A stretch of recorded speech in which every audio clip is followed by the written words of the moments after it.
Kita akan kembali membahas tentang fashion. Kenapa? Karena fashion ini berhubungan dengan masa ke masa. Ya, dari waktu ke waktu banyak terjadi perubahan-perubahan mode, dan banyak umat Islam yang kebanyakan juga ya kita lihat banyak mengikuti mode. Nah, jadi sebenarnya seperti apa ya peranan Islam dalam mengatur kita berpakaian atau dalam hal fashion? Nah, untuk itu kita kali ini sudah kedatangan pembicara kita, Al Ustadz Ali Nur, yang akan membahas seluk-beluk tentang pakaian dalam Islam. Nah, saya juga berikan kesempatan pada para hadirin semua untuk mempersiapkan berbagai macam pertanyaan, khususnya seputar hal-hal yang berkembang pada saat ini berhubungan dengan bagaimana pakaian yang syar'i. Baik, untuk pertanyaan pertama langsung saja mempersingkat waktu, saya bertanya pada Ustadz. Ustadz, kemarin kita sudah sudah hari pertama pukul 10 kurang lebih kemarin kita bahas tentang Islam berdedikasi. Ustadz Anir juga pernah menyampaikan kemarin bahwa Islam sudah mengatur semua lini kehidupan kita. Ya, hanya Islam yang mengatur lini kehidupan, termasuk juga dalam hal pasti berpakaian. Nah, yang ingin saya tanyakan Ustadz, sebenarnya seperti apa Islam mengatur kita dalam hal berbusana? Apakah ada aturan-aturannya seketat apa atau dibiarkan dengan sebebas-bebasnya? Silahkan Ustadz. Bismillahirrahmanirrahim. Alhamdulillah nahmaduhu wa nasta'inuhu wa nastaghfiruh wa na'udzu billahi min syururi anfusina wa sayyiati a'malina. May yahdihillahu fahuwal muhtadi wa may yudlil falan tajida lahu waliyyan mursyida. Asyhadu an la ilaha illallah wahdahu la syarika lah wa asyhadu anna Muhammadan abduhu wa rasuluhu alladzi la nabiyya ba'dah. Wa qala Allah subhanahu wa ta'ala, ya ayyuhalladzina amanu taqullaha haqqa tuqatih wa la tamutunna illa wa antum muslimun. Ya ayyuhalladzina amanu taqullaha wa qulu qawlan sadida yuslih lakum a'malakum wa yaghfir lakum dhunubakum wa man yuti'illaha wa rasulahu faqad faza fawzan 'azima. Amma ba'd, inna asdaqal hadithi kitabullah wa khairal hadi hadi Muhammad sallallahu alaihi wasallam wa syarrul umur muhdatsatuha wa kullu muhdatsatin bid'ah wa kullu bid'atin dhalalah wa kullu dhalalatin finnar. Ikhwatiddin rahimanallah wa iyyakum. Sebagaimana yang telah kita singgung kemarin, bahwasanya Islam adalah agama yang sangat universal, karena memang mengatur setiap lini kehidupan manusia. Tidak ada satu lini pun kecuali di sana ada aturan Islam. Rasulullah SAW sendiri telah mengatakan bahwasanya tidak ada satu perkara pun yang dapat mendekatkan seseorang ke dalam surga kecuali telah aku perintahkan, dan tidak ada satu perkara pun yang dapat menjauhkan seseorang dari neraka kecuali telah aku larang. Kalau kita lihat ikhwatiddin rahimani Allah wa iyyakum, masalah fashion, masalah pakaian yang semakin lama semakin berkembang dengan berbagai macam mode. Ini terkait dengan yang dipakai oleh umat manusia. Pastilah Islam ada mengatur tentang hal ini, itu pasti.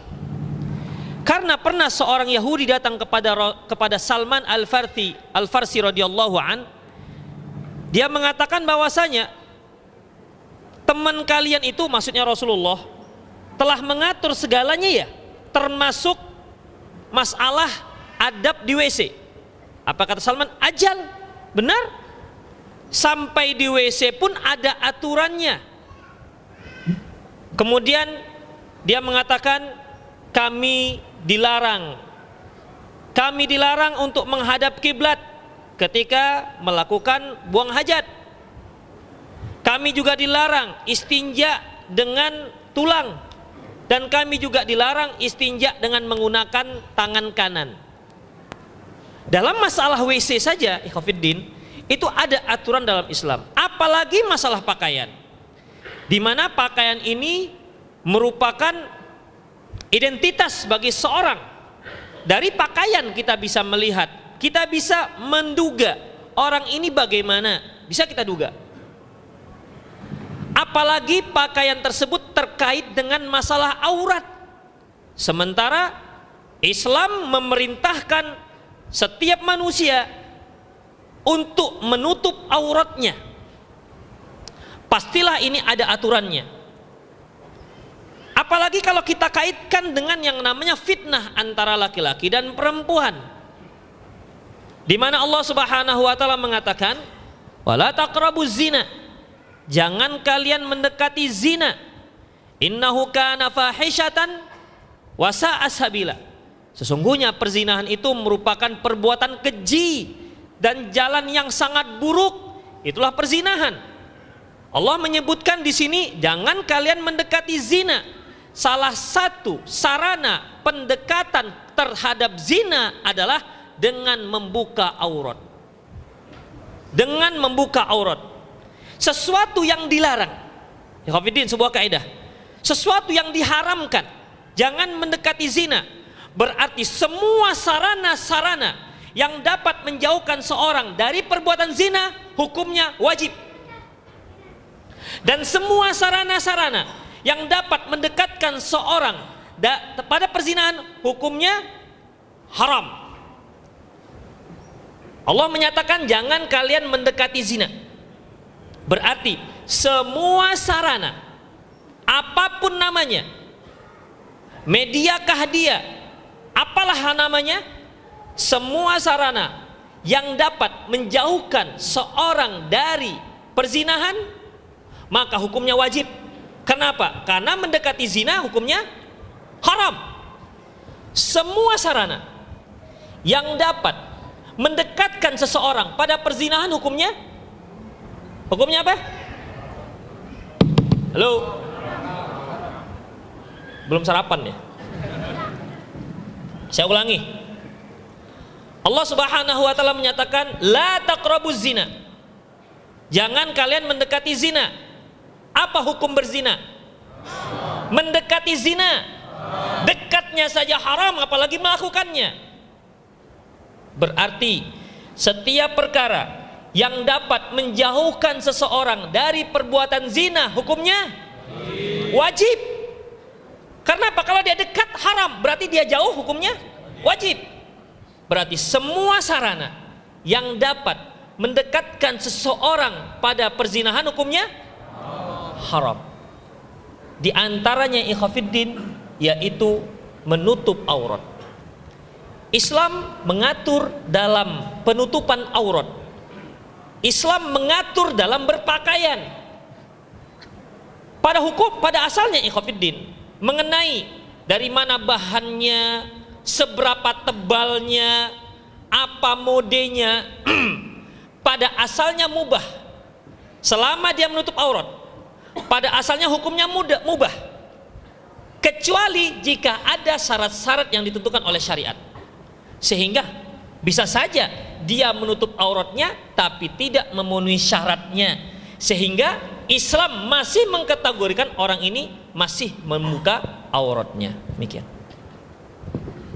Baik, terima kasih Ustaz. Jadi kita ketahui bahwa pakaian itu ada hubungan dengan aurat, dan aurat itu juga salah satu hal yang sangat kita jaga dalam Islam karena merupakan faktor yang membuat kita bisa mendekat pada zina. Jadi intinya bahwa ternyata pakaian itu sendiri juga bisa pengaruh terhadap perbuatan zina, gitu Ustaz ya. Nah, kemudian yang kedua tadi dikatakan bahwa walaupun ketentuan-ketentuan ada, tetapi ada juga syarat dalam Islam bahwa namanya pakaian itu juga dikatakan syar'i apa tidak ya Ustaz ya. Itu yang dikatakan syarat-syaratnya itu apa saja Ustaz? Kalau boleh tahu Ustaz. Baik, ikhwatiddin rahimanallahu wa iyyakum. Iya, tentu dalam menutup aurat ada syaratnya. Ya, ada syaratnya. Bukan hanya sekedar tertutup. Pertama, ikhwatiddin rahimanallahu wa iyyakum, Allah Subhanahu wa taala memerintahkan, ya ayyuhan nabi qul li azwajika wa banatika wa nisa'il mu'minin yudnina min jalabibihinna. Ya Nabi, katakan kepada istri-istrimu, kepada anak-anak putrimu, dan kepada seluruh wanita-wanita muslimah agar mereka merendahkan jilbabnya. Coba perhatikan tahapan perintah. Ya Nabi, perintahkan istrimu. Berarti kita sebagai seorang muslim, yang pertama kita perintahkan adalah istri kita, bukan orang lain. Ketika kita menyuruh orang lain untuk menutup auratnya, untuk memakaikan jilbabnya, sementara istri kita sendiri kita abaikan, berarti orang tersebut melanggar perintah ini. Yang pertama istri-istri kamu, kemudian anak-anak kamu. Kalau saya tanya antum, kenapa kok istri dulu diperintah baru anak? Ada yang ada istri tapi nggak punya anak? Tunjuk tangan yang jawab. Ya. Karena? Emang kenapa ibu dari anak-anak kita? Ya, kemudian supaya bisa jadi contoh. Makanya ikhwatiddin, banyak kendala di keluarga kaum muslimin, susah menyuruh anaknya untuk berjilbab karena mamanya nggak pakai jilbab, karena ibunya belum memakai jilbab, dan ibunya juga belum setuju anak putrinya pakai jilbab. Makanya perintah ini tahapannya luar biasa ya ikhwatiddin. Wahai Nabi, katakan kepada istri-istrimu, kalau istri kita sudah baik pakaiannya, tinggal mudah kita menyuruh putri-putri kita untuk berpakaian menutup auratnya. Kalau kita sebagai ayah juga punya perintah untuk menutup aurat yang memenuhi syarat, kita dahulu. Maka kalau kita dahulu sudah melakukannya, dengan mudah kita menyuruh anak kita untuk ikut menutup auratnya.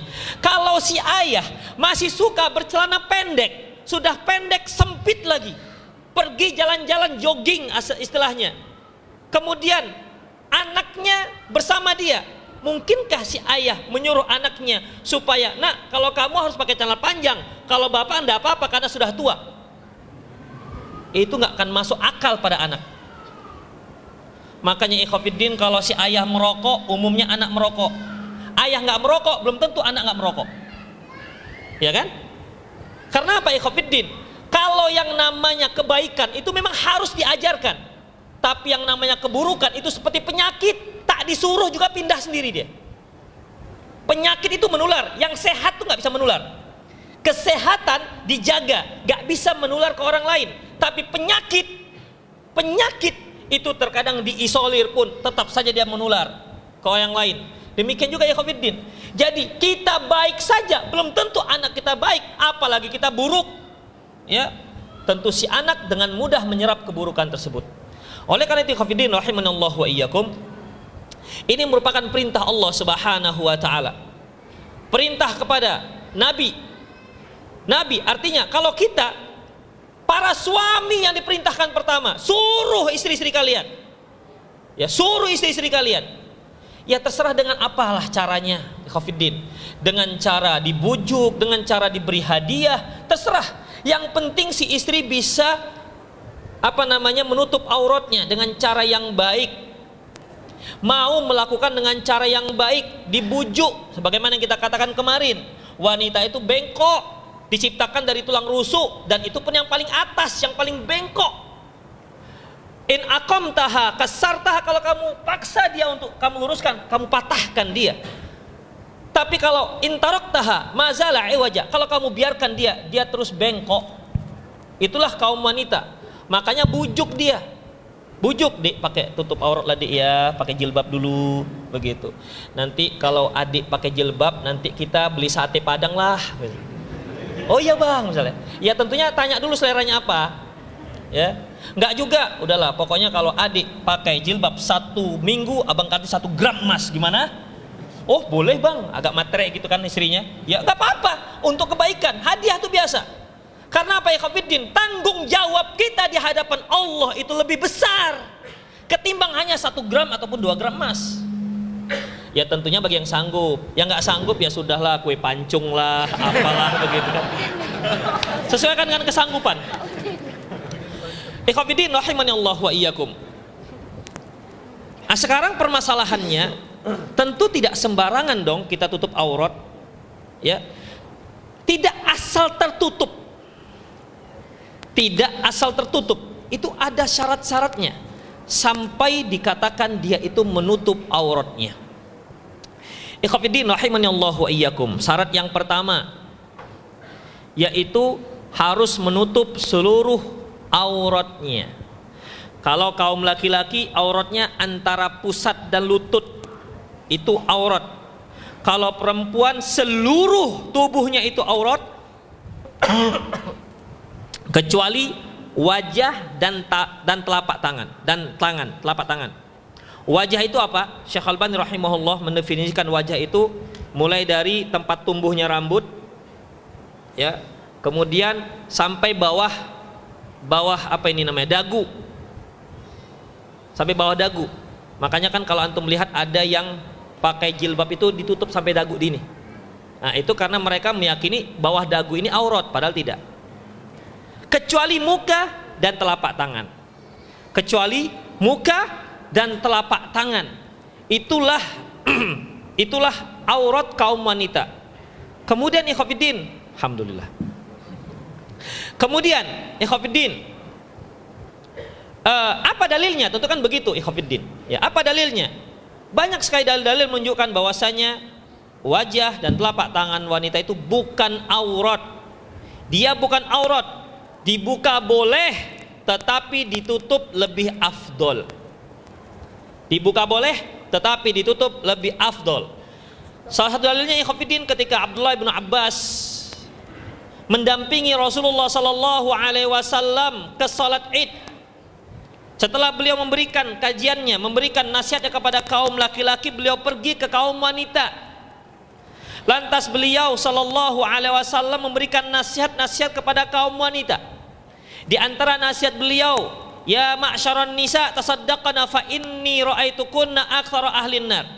Wahai kaum wanita, bersedekahlah karena aku lihat mayoritas penduduk neraka itu adalah kalian. Salah seorang wanita disebutkan dalam sebuah hadis Safa'a, yaitu yang wajahnya kehitam-hitaman, kata Ibnu Abbas. Dan selanjutnya hadis. Dari sini ikhwatiddin, seandainya wajah itu aurat, tentunya Ibnu Abbas tidak melihat wajah wanita ini. Tandanya wajah wanita tersebut terbuka. Kemudian yang kedua yaitu ketika seorang wanita khas'amah datang kepada Rasulullah sallallahu alaihi wasallam bertanya tentang masalah agama, dan waktu itu Rasulullah sallallahu alaihi wasallam berboncengan dengan Fadl bin Ibnu Abbas. Dan wanita yang datang ini wanita yang cantik. Biasa kalau laki-laki kan senangnya lihat yang laki-laki senangnya lihat yang solehah. Ngeles, pakai ngeles. Baik. Jadi ikhwatiddin rahimani Allah wa iyyakum, di saat wanita tersebut meminta fatwa kepada Rasulullah, wanita ini melihat kepada Fadl. Fadl ini lelaki yang ganteng. Yang namanya wanita pasti suka dengan laki-laki yang yang apa, Bu? Kaya. Yang kaya.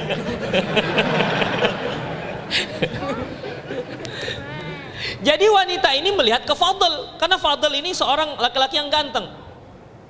Fadl melihat ke arah wanita tersebut. Ketika Rasulullah Fadl melihat ke arah wanita ini, Rasulullah pegang ini, apa dagunya. Tapi karena ini menarik, balik lagi dia. Sampai 3 kali. Digeser Rasulullah lagi, balik lagi dia. Sudah ikhwatiddin, dan seterusnya kisah hadis tersebut, hadisnya sahih. Dari sini menunjukkan bahwasanya apakah wanita khas'amiyah itu menutup wajahnya apakah tidak? tandanya tidak. Kemudian ikhwatiddin, yang dipegang Rasulullah lehernya supaya berpaling siapa? Fadl, ya, bukan wanita itu, dan bukan Rasulullah katakan kamu harus pakai tadar, enggak, ya, tapi yang laki-lakinya yang disuruh untuk memalingkan wajah. Ikhwatiddin, ini menunjukkan bahwasanya wajah itu bukan aurat, tetapi ingat, menutupnya lebih afdol. Sebagaimana sabda Rasulullah SAW tentang wanita yang haji ataupun umroh, wala yantaqibna, janganlah mereka bercadar, ya, karena ketika umroh atau haji tidak boleh bercadar. Tandanya wanita itu disunnahkan untuk bercadar. Ikhwatiddin rahimanallahu, kita lanjutkan. Jadi yang pertama, bahwasanya harus menutup seluruh aurat. Berarti kita harus tahu mana yang aurat. Setelah kita mengetahui batas-batas aurat, barulah kita menutup aurat tersebut. Ini yang pertama. Masih lanjut? Ya, lanjutkan. Boleh. Kemudian ikhwatiddin rahimanallahu iyyakum. Yang kedua. Yang kedua yaitu pakaian tersebut bukan pakaian yang ada hiasannya.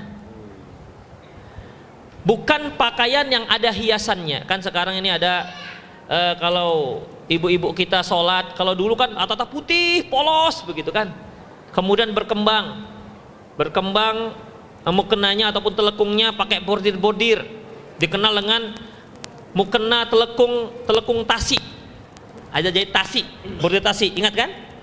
Kemudian berubah, yang dari putih ada bolong-bolongnya, disolder supaya bolong-bolong, ya kan? Memang iya disolder tuh supaya bolong-bolong.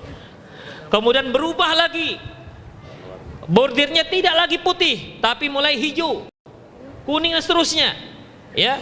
Atau ada nama khusus lah kalau mau kena ibu-ibu ini.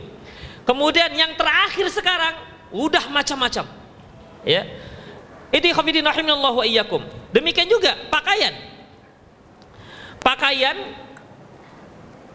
pakaiannya lebar, ya, pakaiannya lebar, baju kurung, masya Allah kurung lebar, tapi di sini ada kaca-kacanya, kapstan, ada kaca-kaca 2 kilometer nampak itu ibu itu,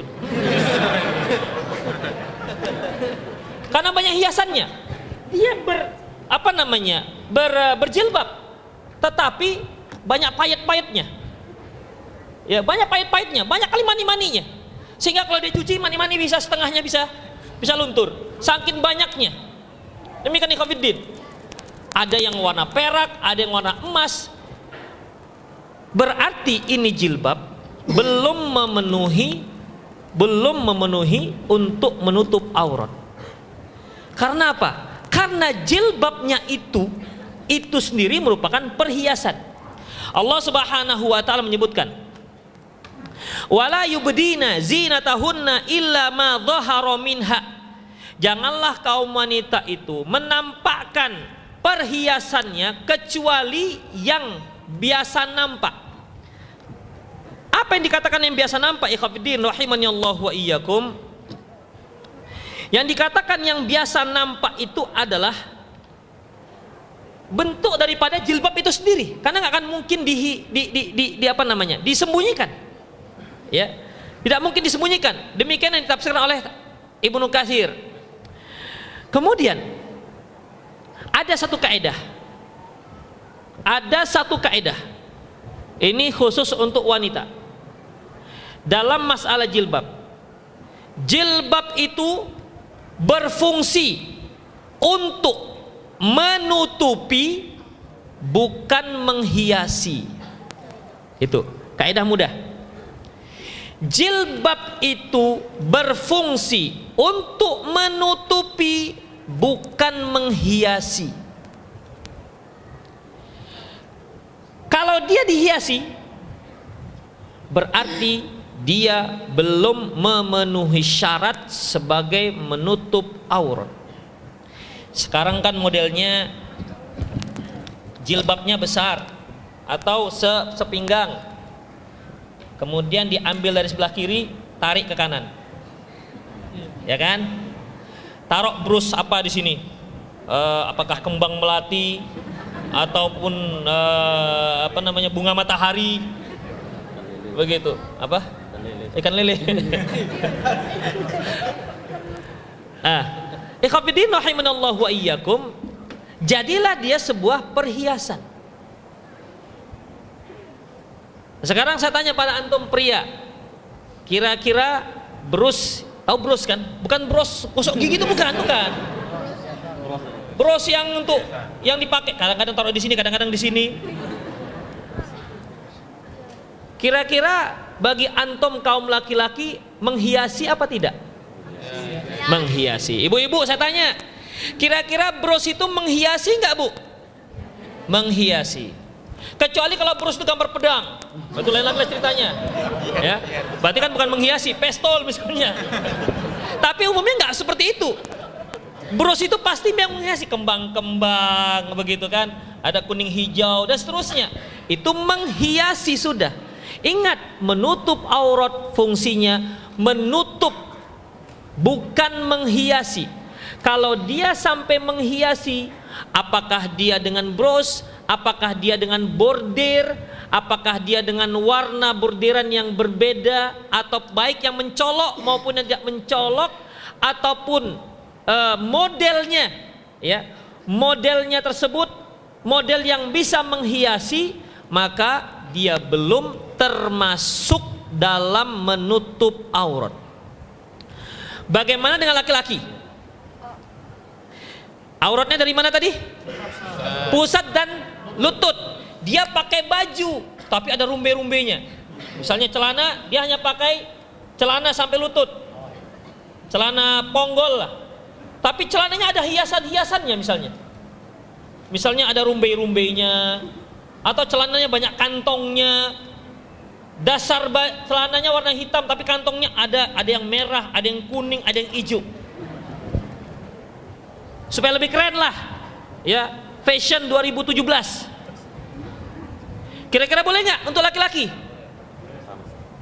Nah, beda laki-laki dengan perempuan. Beda. Contohnya ini. Nah, ini.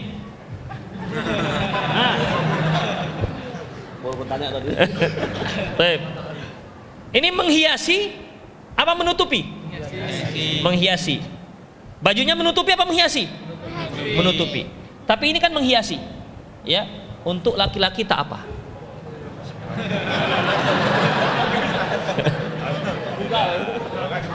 Iya.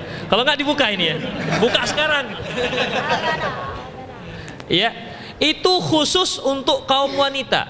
Kenapa? Wala yubdina. Ini larangan untuk kaum wanita. Wala yubdina zinatahunna, perhiasan-perhiasan mereka perempuan. Hunna itu perempuan.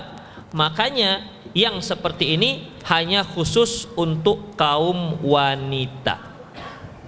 Ya, khusus untuk kaum wanita.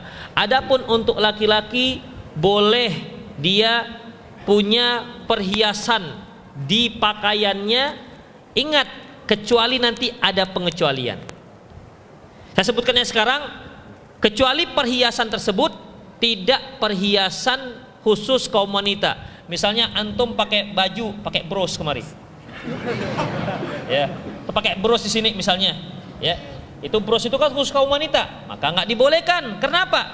Karena dia menyerupai wanita. Itu diantaranya, ikhwatiddin. Atau tidak boleh syuhroh. Antum pakai baju, pakai rumbai-rumbai, ya, pakai baju koboi, pakai topi koboi, kemudian sepatu ada gear di belakang, misalnya begitu. Kalau dia jalan di tengah pasar, pasti orang akan melihat syuhroh. Nanti akan kita bahas. Oleh karena itu, ikhwatiddin rahimanallahu wa iyyakum, untuk kaum wanita mudah saja kaedahnya.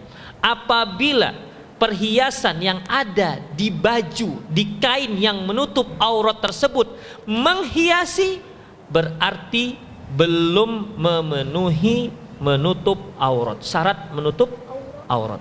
Mudah kan, Bu, syaratnya kan? Diem.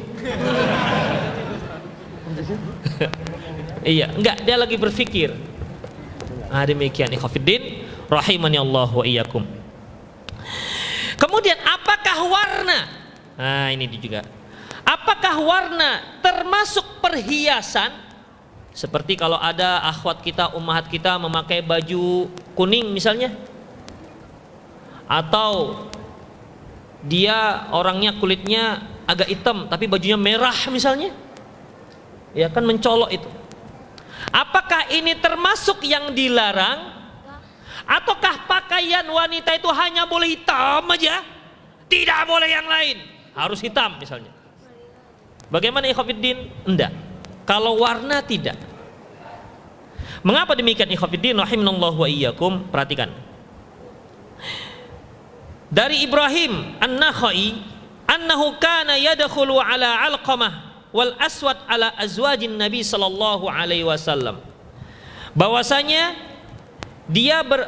Alqamah dan Al-Aswad berkunjung ke rumah istri Nabi sallallahu alaihi wasallam. Fayarahunna fi malafil al-hamar. Maka mereka melihat pada waktu itu istri beliau itu memakai baju yang berwarna merah, memakai gaun yang berwarna merah. Berarti ibu boleh pakai baju warna merah, silakan Bu. Ada di situ yang pakai baju warna merah? Tunjuk tangan. Kemudian dari Ibnu Abi Mulaikah, qala, dia berkata, Ra'aitu ala Ummi Salamah dar'an. Aku melihat Ummu Salamah. Siapa Ummu Salamah? Istri Rasulullah sallallahu alaihi wasallam. Memakai gaun wal mulhafah bisabghataini bil asfar. Aku melihat dia memakai gaun dan kerudung yang berwarna kekuning-kuningan. Mu'asfar itu ikhwatiddin, imma dia seperti oranye, dia kuning tapi sudah hampir kemerah-merahan, atau seperti kuning kunyit. Ini kan bukan berwarna hitam. Ya. Kemudian dari Qasim, dia adalah ibnu Muhammad bin Abi Bakar As-Siddiq.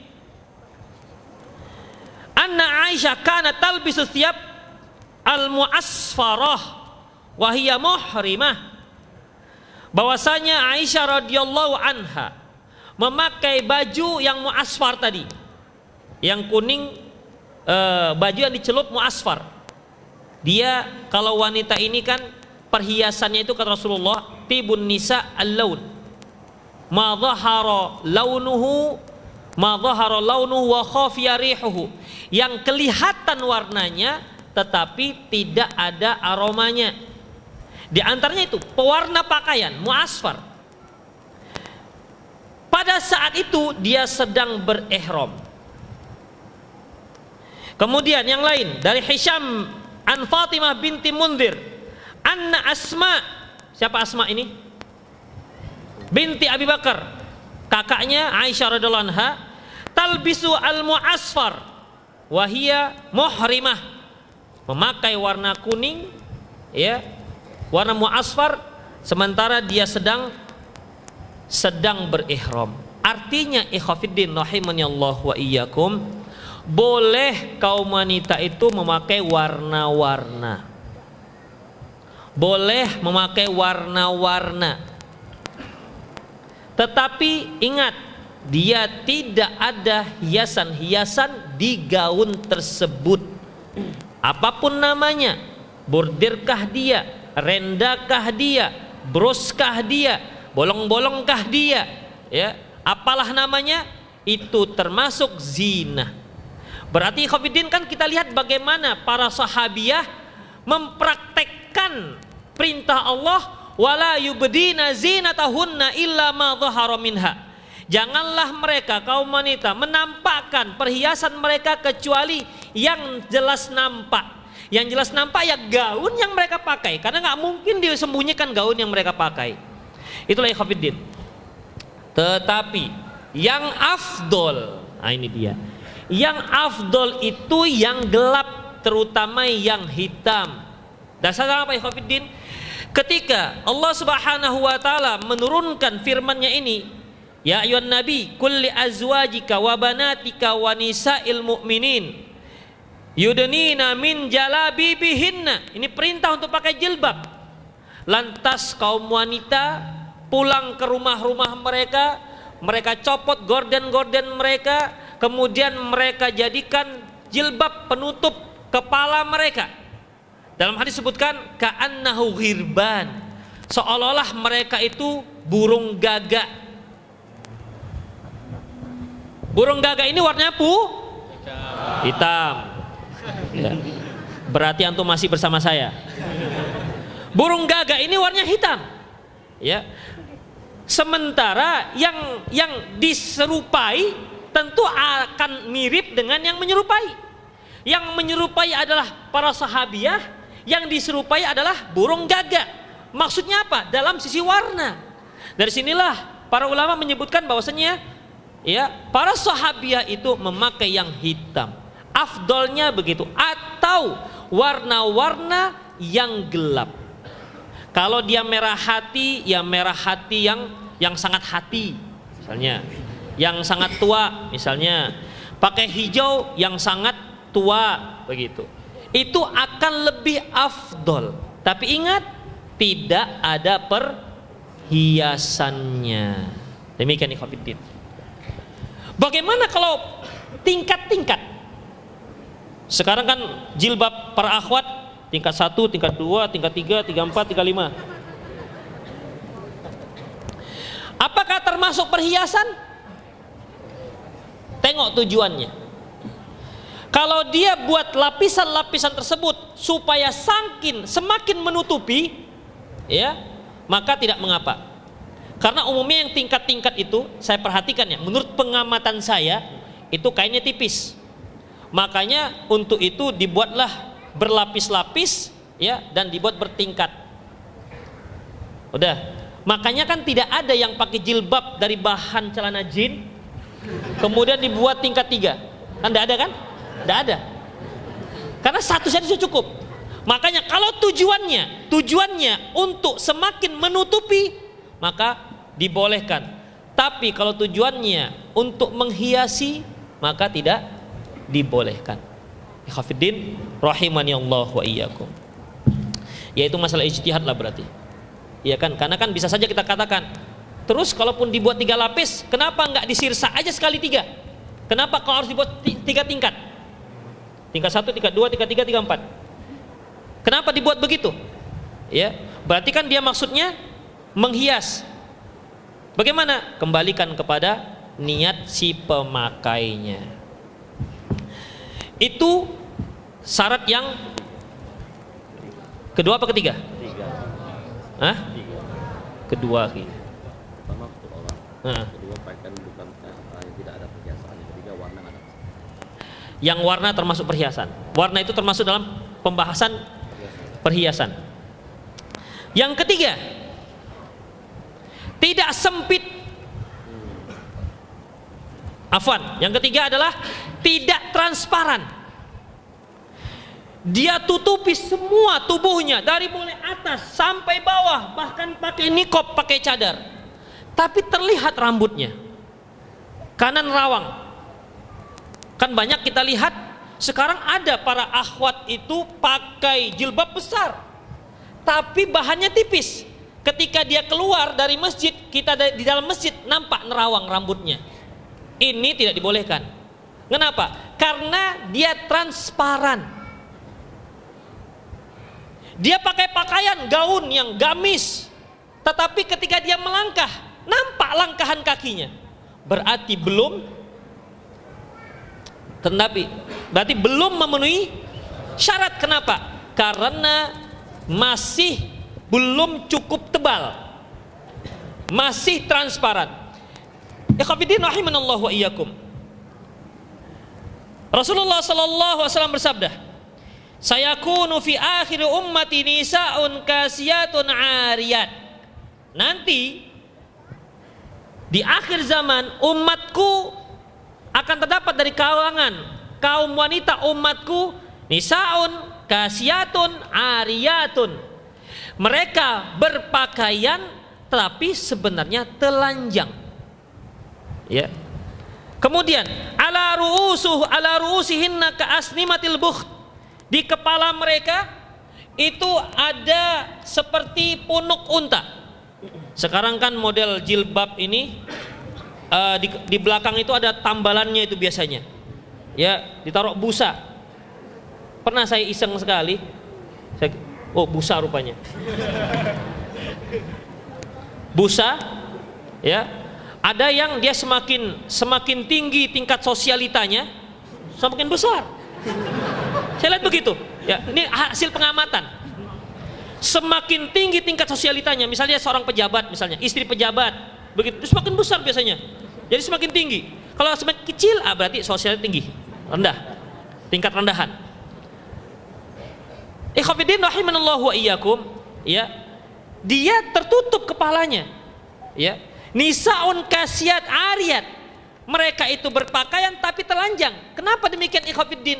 Dikarenakan dia seperti tidak berpakaian.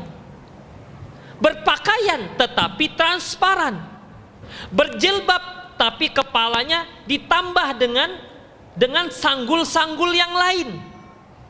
Sehingga Rasulullah sebutkan kepala mereka seperti punuk unta. Nah, sekarang kan banyak seperti itu. Ternyata model ini sudah ada sejak 1400 tahun yang lalu. Makanya ikhwatiddin, model itu berputar. Berputar terus. Setelah dia ketinggalan nanti muncul lagi.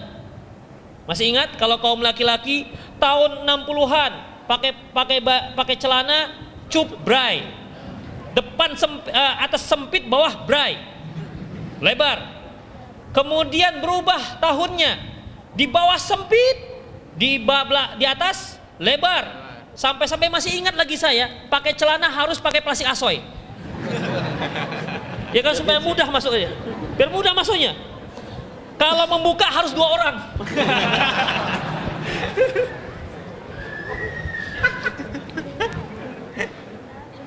Nah, kemudian berubah terus ikhwatiddin.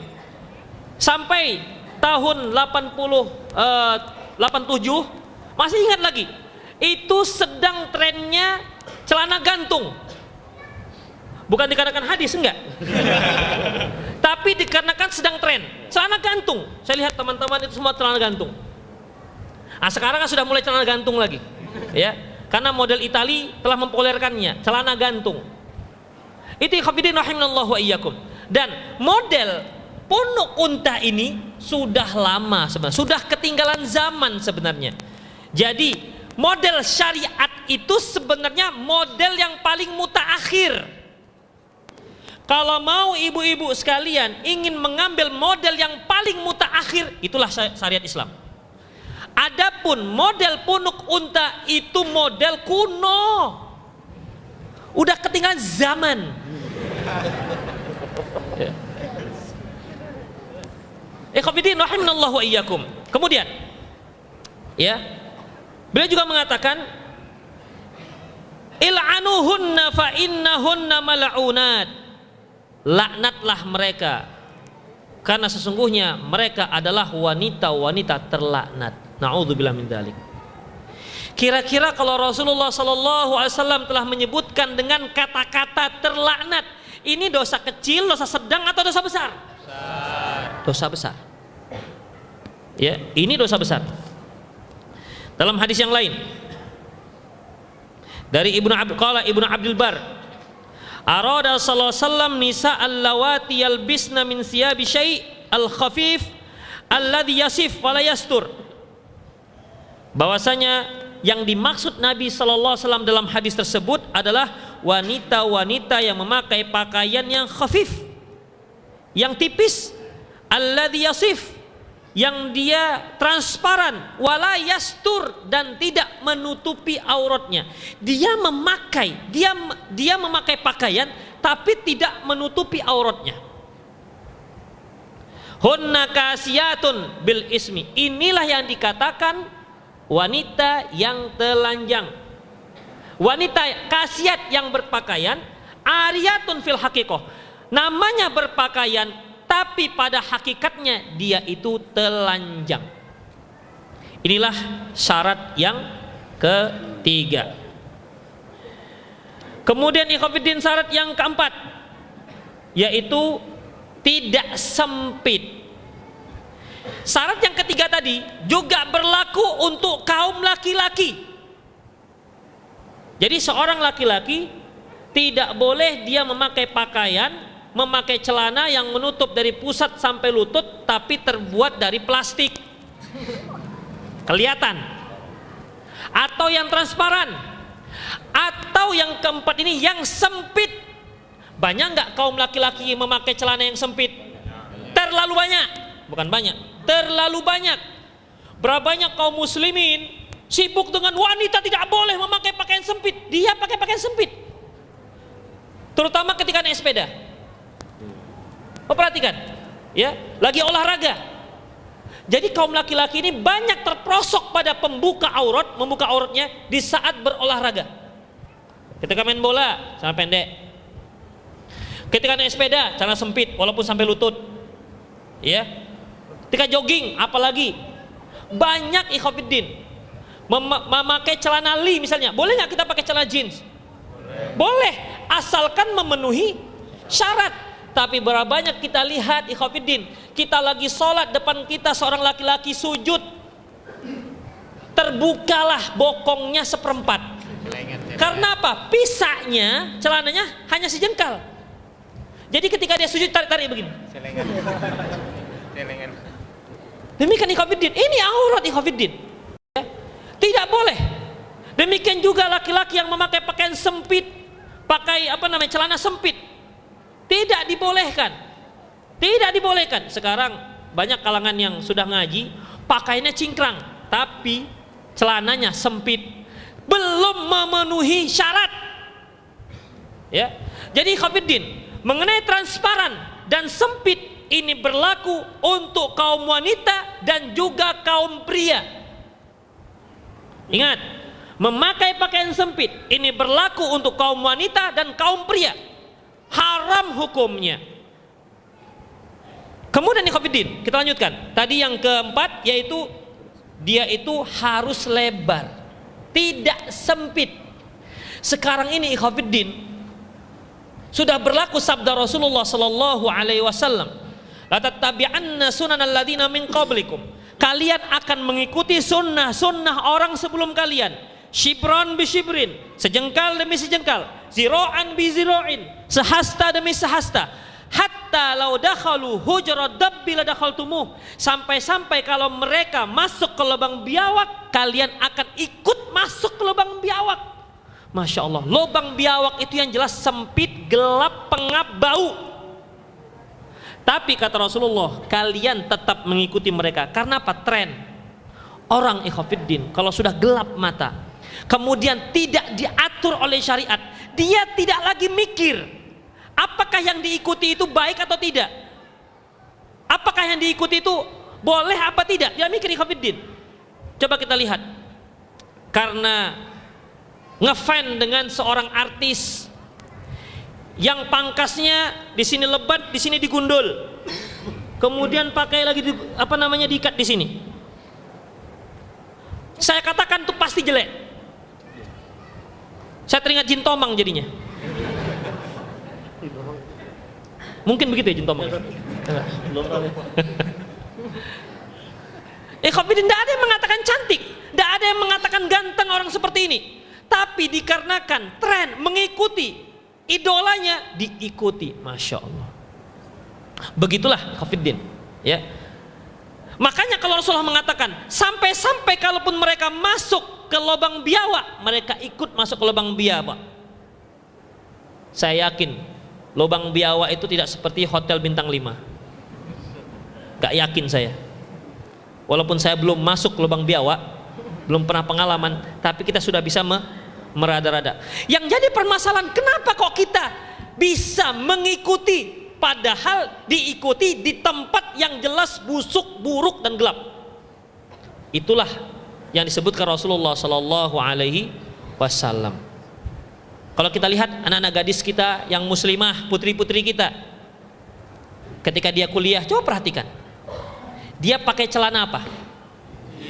Jeans yang sempit, sempit. Yang lebih parah lagi, sudah emak-emak, lemak di sana sini. Ke pasar pakai yang sempit, jalan sudah kewer-kewer begitu. Masya Allah, indahnya pun tidak tahu tadi mana. Itu merusak pandangan juga sebenarnya. Itulah ikhwatiddin. Kenapa? Padahal Islam menyuruh kita memakai pakaian yang longgar. Memakai pakaian yang sempit itu ikhwatiddin dan para umat sekalian pasti susah. Dia pakai baju pasti tarik ke bawah, tarik ke bawah, tarik ke bawah. Iya kan? Pakai celana pasti tarik, pasti susah. Padahal pakaian syar'i, masya Allah, kalau dia longgar, masuk kepala, masuk tangan, lepaskan. Sudah selesai. Tidak perlu tarik sana, tarik sini. Begitupun orang senang. Anak-anak gadis kita lebih senang memakai pakaian-pakaian yang sempit seperti itu. Sudahlah, jelas aliran darahnya tidak lancar. Namanya juga sempit. Jalannya juga susah. Belum lagi memakai pakaian rok-rok mini dan seterusnya, ikhwatiddin. Duduk juga sudah susah kan? Dia tahu itu rok-rok mini, kalau dia terbukalah nampak. Akhirnya duduknya juga susah. Itulah ikhwatiddin. Islam memberikan solusi yang terbaik untuk akhwat kita, untuk ummahat kita. Bagaimana supaya dia leluasa berpakaian, leluasa beraktivitas, mudah memakainya, mudah menanggalkannya. Tapi ternyata lebih suka masuk ke lubang biawak ketimbang Islam yang rahmatan lil alamin. Itu lihat. Dan ini terbukti. Ya, ini sudah terbukti. Itulah makanya dalam masalah fashion ini, salah satu rahmat Allah kepada kita, sayangnya Allah kepada kita, ditentukan untuk kita ini pakaian yang baik. Kalau tidak, masya Allah, kita tidak tahu mana pakaian yang baik. Kita tidak tahu mana pakaian yang cocok untuk kita. Kalau enggak nanti ikhwatiddin, masing-masing orang akan berpakaian sesuai dengan seleranya, sesuai dengan budayanya, sesuai dengan keinginannya, tanpa memperhatikan norma-norma. Padahal pakaian itu dapat mengundang seseorang untuk berbuat maksiat. Ada seorang aktivis wanita, ketika Islam mengkampanyekan menutup aurat, apa katanya? Loh, suka-suka gue dong. Kalau kami membuka aurat, kalian yang nafsu itu salah kalian. Siapa suruh kalian nafsu? Ya ilaha illallah. Yang namanya laki-laki nafsu dengan perempuan lah. Kan gak akan mungkin dengan kambing. Ketika seorang laki-laki bergejolak syahwatnya karena melihat seorang wanita yang membuka auratnya atau memakai pakaian minim, jelas akan mengundang kejahatan. Ya, jelas akan mengundang kejahatan. Misalnya ini, saya punya pohon mangga, sebahagian mangga saya itu ke jalan, bisa dijangkau. Kira-kira kalau orang yang tadinya tidak punya hasrat untuk mencuri, melihat ada kesempatan, ada nggak bisikan mencuri? Ada. Itu sambil lewat loh, sambil lewat. Sambil lewat bisa. Ada hasratnya untuk itu. Ya, paling tidak bergejolak dalam hatinya. Ambil nggak? Ambil nggak? Ini kan di pasar. Kalau sudah di jalan itu berarti untuk milik umum. Mulailah kaidah-kaidah fikihnya berlaku. Iya, karena biasanya kalau orang ngaji pakai kaidah fikih dia. Maslahatnya, pertimbangan maslahat, mafsadat begitu kan. Ini ke jalan. Kalau ke jalan berarti itu milik umum. Kalau milik umum berarti umat manusia. Berarti umat, siapa yang jalan, siapa yang cepat, siapa yang dapat. Begitu. Intinya ikhwatiddin, ada hasad untuk mengambil. Demikian juga dengan yang tadi ikhwatiddin. Ada hasad untuk yang punya dasar buruk, dia punya hasad untuk itu. Ketika ada kesempatan, dia akan lakukan. Tapi ketika itu sudah berlaku, yang rugi siapa? Ketika mangga tadi sudah dicuri, yang rugi siapa? Pemilik dan orang yang mencuri. Orang yang melakukan perbuatan asusila terhadap seorang wanita karena berpakaian minim, yang rugi dua-dua. Yang satu berbuat dosa karena dia telah menzolimi diri sendiri. Yang kedua, si orang yang terzolimi. Kenapa? Karena dia telah mengundang orang untuk berbuat maksiat. Kalau antum punya sepeda motor, diparkir di luar, kunci nengkreng situ, atau mesin hidup di pinggir jalan dibiarkan, tawakal ala Allah, kemudian dicuri orang, kira-kira si pencuri dapat hukum nggak? Si pencuri dapat hukum nggak? Nggak. Kenapa? Anda yang meletakkan di situ. Kalau orang yang potong tangan itu ikhwatiddin, dia berusaha dan seterusnya, dia curi baru dapat hukum. Tapi yang seperti itu enggak. Makanya kalau ada orang yang ngintip ke rumah kita, kata Rasulullah, kamu colok matanya sampai buta, tak ada kisos. Tak ada kisos. Tapi kalau ada seorang wanita, dia pakai pakaian minim, dilihat orang, dicolok matanya, kisos enggak? Kisos. Ya, kisos. Demikian ikhwatiddin. Jadi sangat keliru aktivis wanita tersebut. Ya, karena bagaimanapun kalau tidak akan ada berada, gak akan mungkin burung tempura bersarang rendah. Gak akan mungkin. Ini pasti ada sebab dan akibatnya, ada aksi ada reaksinya. Kemudian ikhwatiddin rahimanallahu wa iyyakum. Jadi sempit tidak dibolehkan. Tidak bolehkan sempit. Kemudian selanjutnya, syarat berikutnya yaitu alla yakuna mubikharan mutiban, ya. Tidak, pakaian tersebut tidak mengeluarkan aroma harum dan wangi-wangian. Ini khusus untuk perempuan, tidak untuk laki-laki. Dia pakai jilbab, pakai cadar hitam-hitam, tapi aromanya aroma cendana. Lewat set, ini aroma siapa? Akhwat kita umpamanya misalnya. Berarti belum memenuhi syarat untuk menutup aurat. Rasulullah sallallahu alaihi wasallam bersabda dari Abi Musa al-Asy'ari, qala, dia berkata, qala Rasulullah sallam, ayyuma imra'atin ista'tarat famarrat ala qaumin liyajidu min rihaha fahiya zaniyah. Wanita mana saja memakai parfum, lantas dia melintasi kaum laki-laki, kaum tersebut mencium aroma parfumnya, maka wanita itu pelacur. Gak boleh kaum wanita keluar rumah memakai parfum. Kalau Rasulullah katakan pelacur ini dosa kecil, dosa besar, dosa sedang? Besar. Ini dosa besar. Makanya kaum ibu-ibu tidak boleh pakai parfum keluar rumah. Dari Zainab Ats-Tsaqafiyah anna Nabiya sallallahu alaihi wasallam qala, "Idza kharajat ihdakunna ilal masjid fala taqrabanna tiban." Apabila salah seorang kalian keluar untuk menuju masjid, maka janganlah salah seorang kalian itu memakai parfum. Dari Abi Hurairah radhiyallahu anhu qala, qala Rasulullah sallallahu alaihi wasallam, Rasulullah sallallahu alaihi wasallam bersabda, ayyuma imra'atin asabat bukhuran fala yashhad ma'ana al-isya al-akhirah. Wanita mana saja yang memakai aroma wangi, yang memakai parfum, janganlah dia ikut bersama kami untuk melaksanakan salat isya. Dari Musa bin Yasar, dari Abi Hurairah radhiyallahu anhu, anna imra'atan marrat bihi ta'sifu rihuha, bahwasanya seorang wanita itu melintasinya dan tercium aroma wanginya.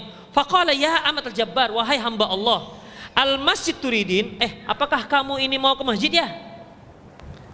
Qala na'am, ya benar saya mau ke masjid. Qala walau tatayyabti, dan apa pakaianmu ada aroma wanginya ataukah kamu pakai parfum? Qalat, kata wanita ini, na'am, iya. Qala irji'i, kalau begitu pulang balik. Faghtasili, mandi. Fa inni sami'tu Rasulullah sallallahu alaihi wasallam yaqul, karena aku pernah mendengar Rasulullah SAW bersabda, ma min imra'atin takhruju ilal masjid ta'sifu rihuha fayaqbalullahu minha salata hatta la fayuqbalullahu minha salat hatta tarji'a ila baitiha fayataghtasil.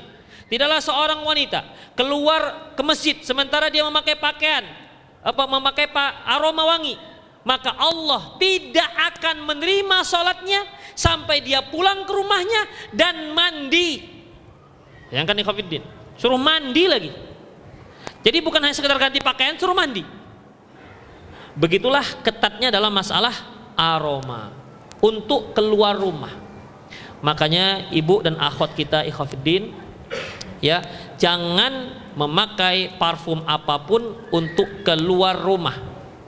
Selama aroma tersebut bisa menyebar, merebak kemana-mana, maka itu hukumnya haram. Pakaian yang terkena aroma wangi itu tidak boleh dipakai seorang wanita keluar rumah. Tetapi kalau di dalam rumahnya bersama suaminya, pakailah berbagai macam jenis aroma. Mau malaikat subuh, mau 1000 bunga, mau cendana, pakai. Memang disitulah tempatnya dan disitulah ibadahnya kaum ibu-ibu. Jadi ketika suaminya pulang ada aroma, Masya Allah, wangi dari siapa? Ternyata istriku tercinta. Apa nggak tambah cinta suaminya? Gimana Bapak? Kalau antum pulang ke rumah tercium aroma wangi dari istri antum, tambah cinta nggak antum? Cuman 2 orang yang bilang. Ikhwatiddin rahimanallahu wa iyyakum, ya. Jadi itu dia, tidak terkena wangi-wangian khusus untuk kaum wanita, tetapi untuk pria boleh, ya. Karena Rasulullah SAW itu sangat suka dengan parfum, ya, sangat suka dengan parfum. Bahkan salah satu perkara yang nggak boleh ditolak, kalau ada orang yang memberikan parfum kepada antum, jangan ditolak. Kalau antum nggak percaya, antum praktekkan ke saya, kasih, saya akan menerima dengan senang hati. Termasuk juga moderator kita. Kemudian yang keberapa lagi? Yang keenam, tidak menyerupai pakaian kaum wanita, dan wanita tidak menyerupai pakaian kaum pria.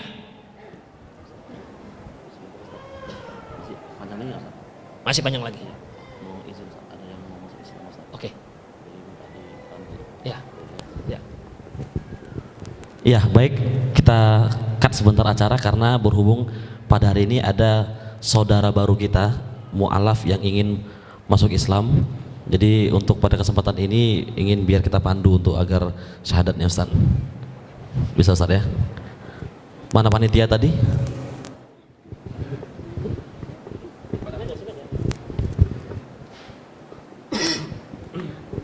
Foto. Sini silakan dulu. Silakan. Siapa namanya, Bang? Febrio. Orang Medan? Panggilannya Rio. Panggilan Rio. Panggilan di Medan tinggal? Di Jalan Ayahanda. Jalan Ayahanda. Iya. Jadi ini ceritanya mau masuk Islam nih. Apa ada seorang gadis yang akan disunting? Karena memang keyakinan. Alhamdulillah. Ya khafidin rahimanallahu wa iyyakum. Alhamdulillah, bertambah saudara kita sama kaum muslimin, ya, sesama agama dan satu akidah, dan kita akan pandu beliau untuk masuk ke dalam agama kita. Ini disebut dengan hidayah fil Islam. Hidayah masuk ke dalam Islam. Tetapi ketika seorang sudah masuk Islam, dia memiliki banyak hal-hal yang harus dia laksanakan, tapi dengan cara bertahap dan harus belajar, ya, harus belajar. Baik, coba ikut saya. Asyhadu an la ilaha illallah. Asyhadu alla la ilaha illallah. Wa asyhadu anna Muhammadar Rasulullah. Saya bersaksi bahwa tiada Tuhan, tiada ilah yang berhak disembah kecuali hanya Allah. Dan saya bersaksi bahwasanya Muhammad itu adalah Rasulullah. Ya, sudah masuk dalam Islam. Begitulah mudahnya masuk ke dalam Islam. Ya, begitulah mudahnya.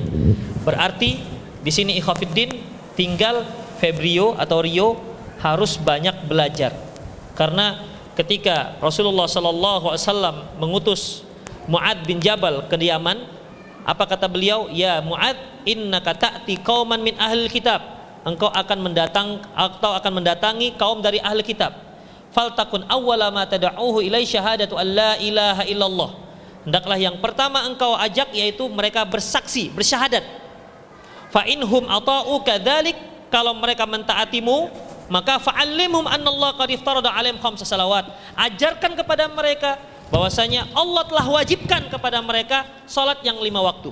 Fa inhum ata'uka dzalik, kalau mereka taati kamu juga, fa'allimhum annallaha qad iftarada 'alaihim shadaqat. Allah wajib, ajarkan kepada mereka, Allah telah mewajibkan kepada mereka yaitu zakat, sedekah zakat.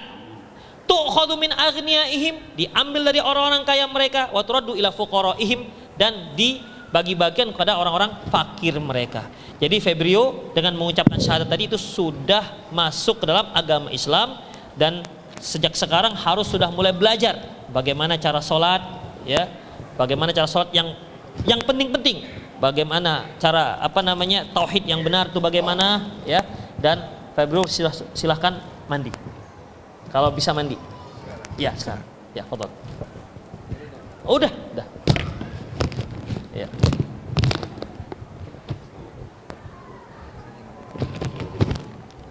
Titipan dari teman-teman. Iya. Makasih Pak. Ya, terima kasih ya. Silakan bantu. Taib, alhamdulillah Khofiddin, ya, salah seorang ikhwan kita sudah bergabung dengan kita. Kita lanjutkan. Lanjut Ustaz. Poin keberapa ini? Keenam. Poin keenam. Yaitu wanita tidak boleh memakai pakaian yang menyerupai pria. Pria tidak boleh menyerupai pakaian wanita. Yang dimaksud ikhwatiddin, pakaian yang khusus dipakai oleh kaum wanita, apapun dia. Apakah pakaian, apakah celana, apakah sepatu, sandal dan seterusnya. Demikian juga sebaliknya. Kaum laki-laki tidak boleh memakai pakaian yang menjadi kekhususan kaum wanita. Misalnya, kaum laki-laki tak boleh pakai bra. Tak boleh, haram hukumnya. Ya, haram hukumnya. Kan itu khusus untuk kaum wanita. Kaum laki-laki tidak boleh pakai rok. Apalagi rok mini. Dia dua. Pertama terlaknat gara-gara menyerupai kaum wanita, yang kedua membuka aurat setengah paha. Rasulullah sallallahu alaihi wasallam bersabda, "La'anallahu al-musyabbihina bin nisa wal musyabbihatu birrijal." Allah melaknat wanita-wanita yang menyerupai kaum pria dan pria yang menyerupai kaum wanita. Pakaian-pakaian yang merupakan kekhususan kaum wanita tidak boleh dipakai oleh kaum pria, demikian juga sebaliknya. Adapun masalah warna, model ini terkait dengan setempat. Misalnya di Saudi Arabia, wanita itu memakai pakaian hitam, laki-laki umumnya putih. Ya, beda hukum di Saudi sana dengan di Indonesia. Di Indonesia kaum laki-laki pakaian mereka merah, kuning, hijau, apa saja yang warna-warni dan seterusnya. Berarti ikhwatiddin, di Indonesia hukumnya beda dengan yang di Saudi sana. Itu ikhwatiddin. Jadi ada perbedaan. Demikian juga apabila pakaian tersebut ataupun yang dipakai itu dipakai oleh laki-laki dan kaum wanita, maka tidak termasuk hukum masalah ini. Seperti misalnya memakai sepatu sport misalnya, itu dipakai kaum laki-laki dan dipakai kaum perempuan. Tapi kalau sepatu sportnya itu ada kembang-kembangnya, ada warna pinknya, nah, ingat itu khusus untuk kaum wanita. Ya, sandalnya apa? Sandalnya pakai hak tinggi, itu khusus untuk kaum wanita, walaupun kaum wanita nggak boleh memakainya. Maka ikhwatiddin bisa masuk dalam laknat. Bisa masuk dalam laknat. Intinya apa saja yang menjadi kekhususan laki-laki terlaknat kalau ada wanita yang memakainya, dan apa saja yang menjadi kekhususan kaum perempuan, terlaknat kaum laki-laki yang memakainya. Kemudian selanjutnya yaitu tidak menyerupai pakaian orang kafir. Dan ini pun ikhwatiddin pakaian yang memang khusus menjadi ciri khas orang kafir. Misalnya ini,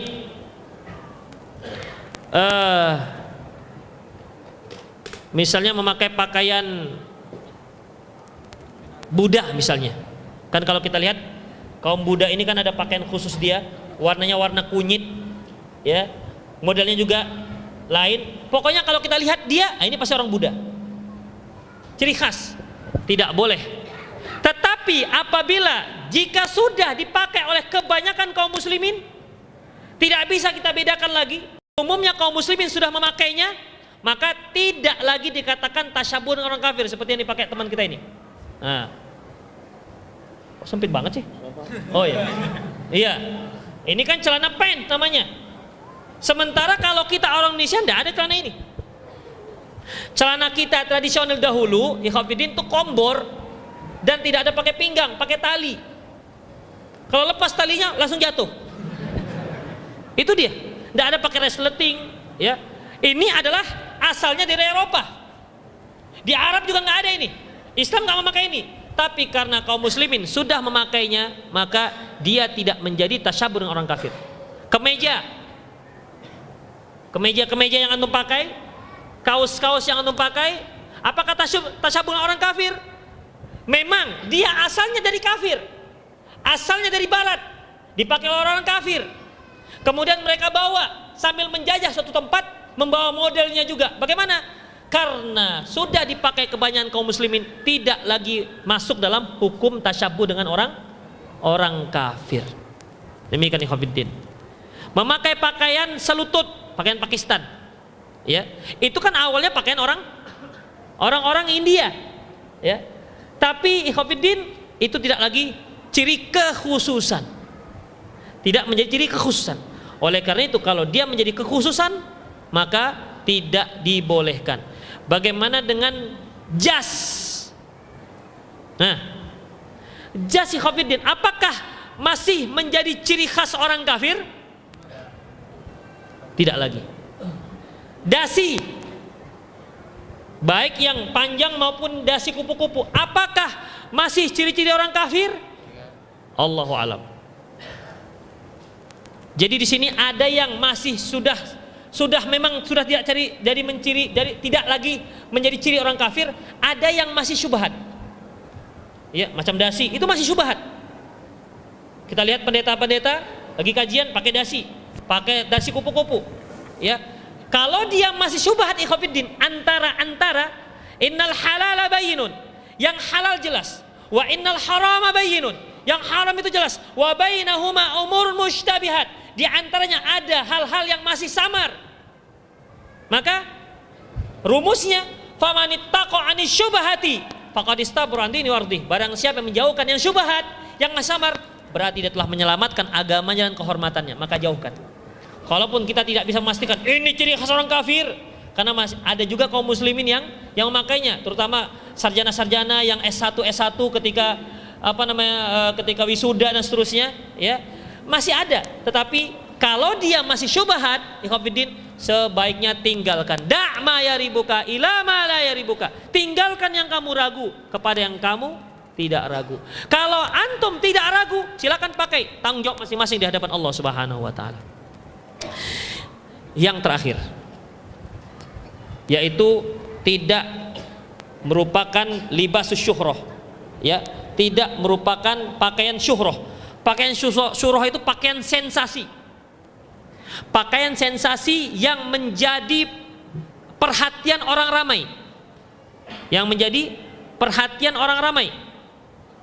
Ikhwatiddin, sebelum kita masuk pada yang tadi, menyerupai pakaian orang kafir, seperti ikhwatiddin pakai topi Christmas, itu haram. Apakah kaum muslimin sudah memakainya sehingga menjadi syubhat? Hah? Enggak. Ini pakaian khusus. Tidak boleh ada seorang muslim pun memakainya. Kalau dia seorang pegawai disuruh oleh majikannya memakai, keluar dari situ daripada dia pakai itu. Kenapa? Haram. Karena ini merupakan pakaian kekhususan orang kafir. Tidak ada seorang muslim pun yang boleh memakainya. Kenapa ya kafirin? Man tasyabbaha biqaumin fahuwa minhum. Barang siapa yang menyerupai suatu kaum, maka dia termasuk mereka. La tasyabbahul bil yahud wan nasara. Jangan kalian menyerupai orang Yahudi dan juga jangan kalian menyerupai orang-orang Nasrani. Jangan pakai itu. Tapi Ustadz, saya makainya pakai jilbab, di atas jilbab baru pakai itu. Kalau laki-lakinya, Ustadz saya pakai kopiah, habis pakai kopiah baru pakai itu, sama. Ya. Kan campur-campur, wala talbisul haqqo bil batil. Jangan campur-campur yang hak dengan yang batil. Kemudian pakaian syuhrah. Rasulullah sallallahu alaihi wasallam mengatakan dalam sebuah hadis, man labisa thawba syuhrah fid dunya albasahullahu thawbal mudhillah yaumal qiyamah summa ulhiba fihi nar. Barang siapa yang memakai pakaian syuhrah, maka Allah akan memakaikannya di hari kiamat nanti. Allah akan memakaikan dia pakaian hina di hari kiamat dan akan dinyalakan api neraka di pakaian tersebut. Libas syuhrah ini khafidin, pakaian yang menjadi pusat perhatian, pakaian yang gak biasa dipakai orang dipakainya, pakaian yang gak biasa dipakai orang dipakainya, kecuali kalau pakaian tersebut pakaian syar'i.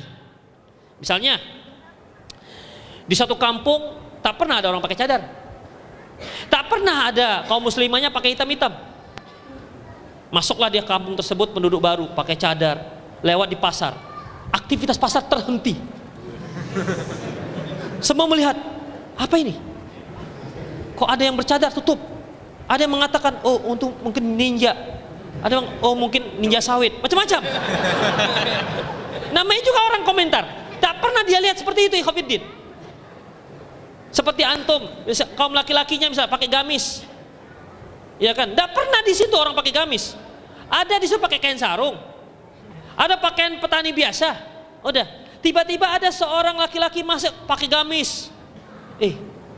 Orang Arab masuk. Ada Abu Jahal ya, macam-macam.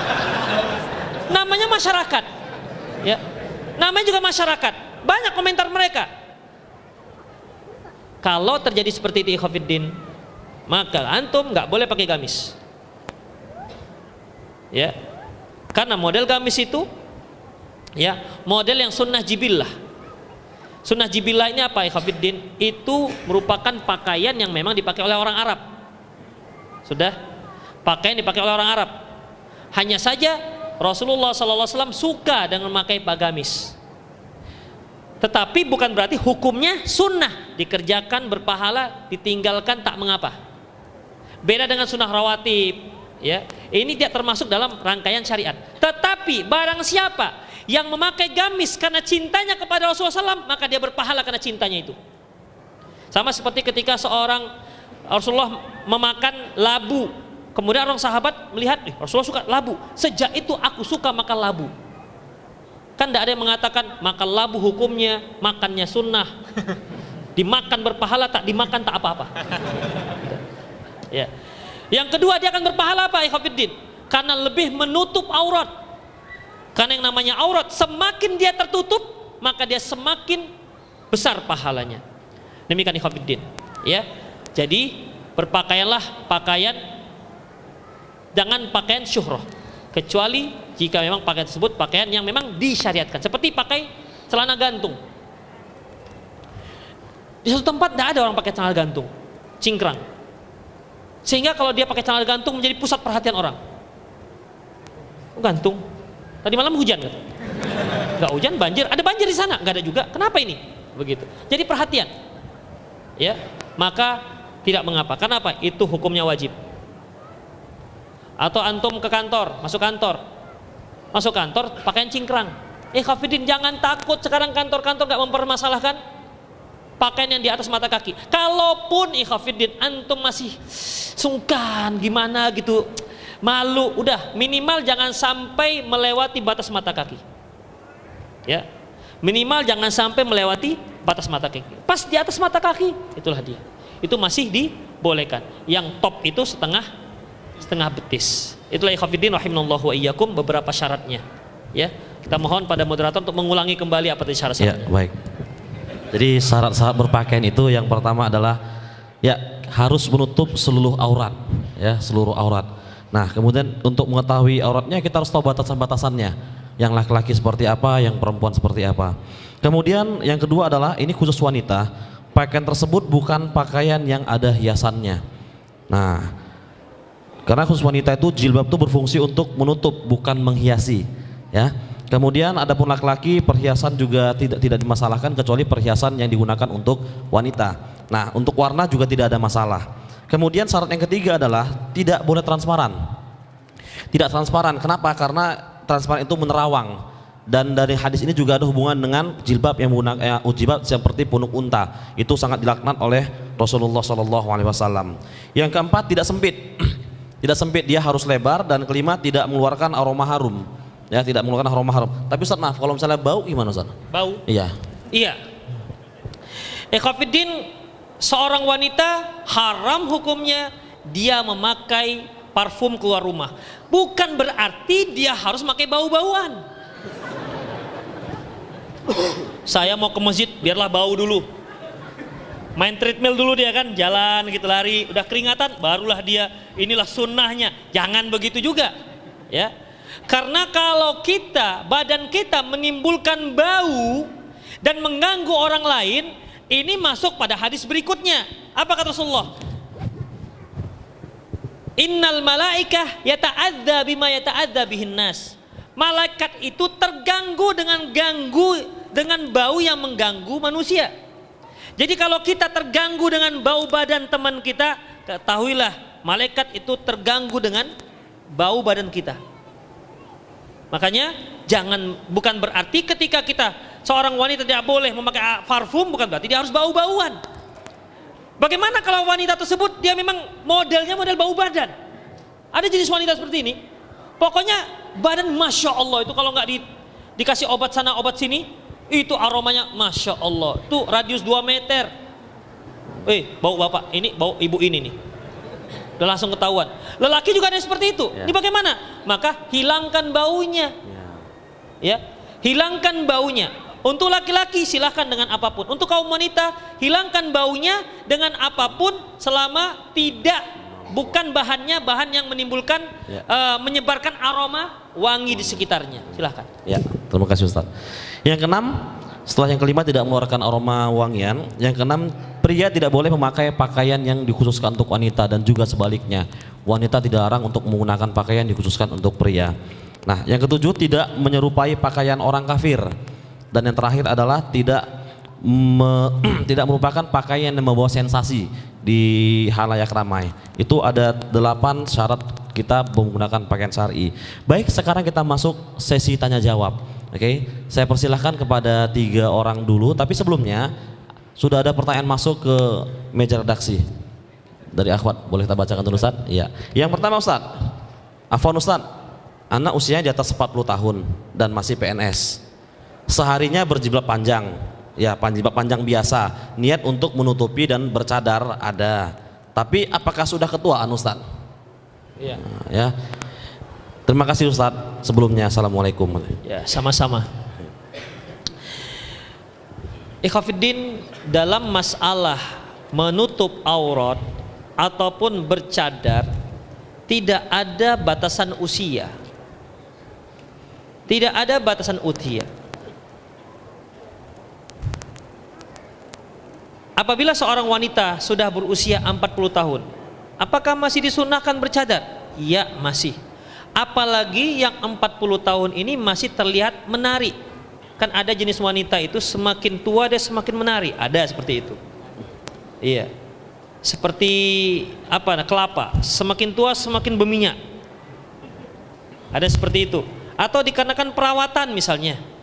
Usia sudah 50 tahun, tapi kelihatannya auranya masih 25 tahun misalnya begitu.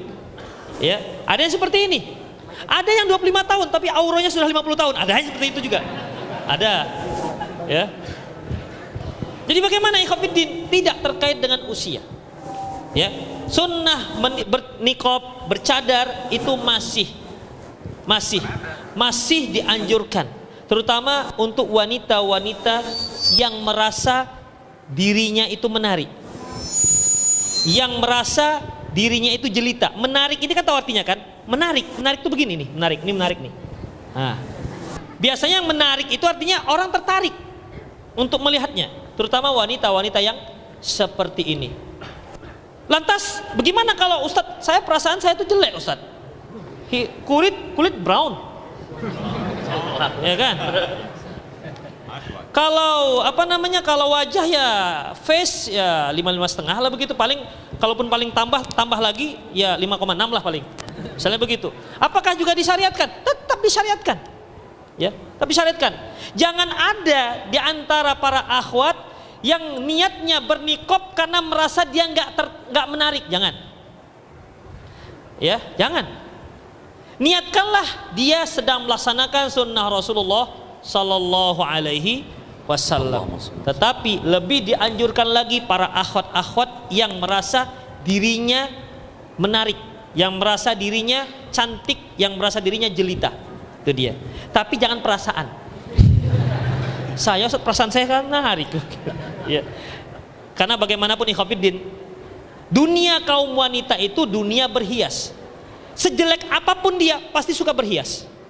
Itulah dia. Makanya waktu mereka di hadapan cermin itu lebih banyak ketimbang kaum laki-laki. Itulah dia. Karena banyak yang harus dipoles. Itulah kaum wanita. Dia melihat alisnya saja agak naik sedikit sudah gelisah. Tumbuh jerawat satu sudah gelisah. Dunia seasa runtuh. Ada jerawat. Ya, itu memang kaum wanita biasa. Jadi kalau antum punya istri, punya anak-anak perempuan yang seperti itu, antum maklumi saja. Jangan marah-marah. Jerawat satu saja dipikirin. Bapak nih bertumpuk jerawat. Gak ada yang mikirin. Kita harus maklumi itu dunia mereka, bukan dunia kita. Ya, bukan dunia kita. Dunia mereka itu memang dunianya berhias.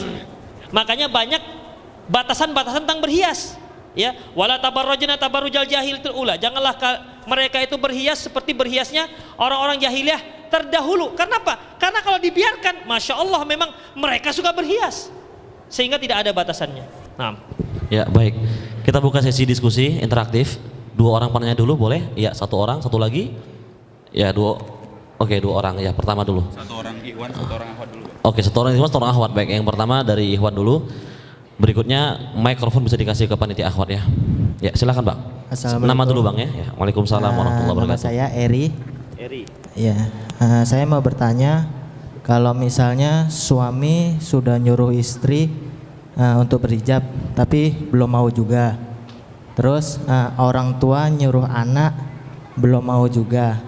Lalu anak misalnya memberitahu ibu untuk berhijab, tapi belum mau juga. Apakah kita kena dosanya Ustaz?